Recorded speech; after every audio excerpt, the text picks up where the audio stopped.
This video is going to take a closer look at the character BP, which is the basis for how implementing your own characters work. As I make more videos covering all of the other blueprints, I will make a video that goes through all the steps, start to finish. That'll show how the blueprints tie in together. We are looking at the HD player character blueprint.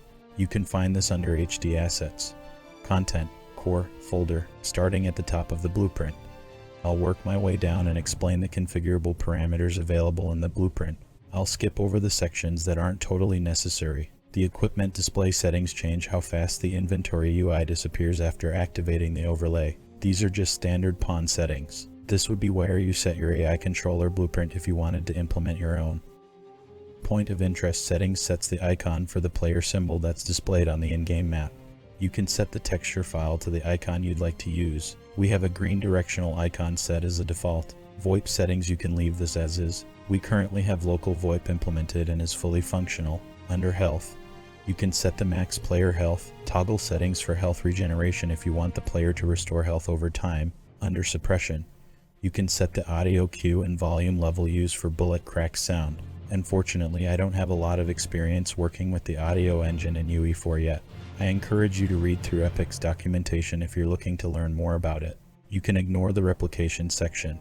Under the camera, these parameters set player camera rotation limits, rates, dead zone speed, free aim toggle, and camera shakes for walk and sprint movement states. Further down the list you'll find parameters that set player eye height when prone and crouched. This changes the vertical position of the player camera in each of those states. Don't get overwhelmed by this section. If you simply mouse over any of the parameters, you can see a short description of what it does. Next, the inventory. These values aren't set directly by you.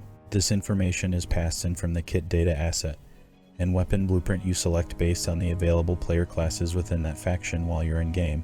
I'll make a follow-up video covering the other blueprints that pass information into the player character blueprint soon. I understand if things aren't making total sense yet. Interaction distance sets the distance a player can interact with an object, such as swapping weapons kits for one that was dropped by a player. In the animation section, there are two subsections named Default Pawn and Rifle Anim Collection. These are another set of parameters that are set from the weapon blueprint. This includes the first-person and third-person animations. Again, I will cover this topic in another video soon, but you can still take note of the animation slots needed for each state. This is passed in from the weapon blueprint and aren't set directly here. Character leaning and jumping. This character section contains the settings for the leaning mechanics and jumping. Under the DF character lean handler, you can adjust the curves to change the amount the player will lean during different movement states. So you will lean more when stationary versus moving. The jumping parameters set the amount of times a player can jump while in the air. Any value over 1 will allow players to double jump. Under fall damage, you can set the when fall damage occurs and how much damage it does to the player after a given height.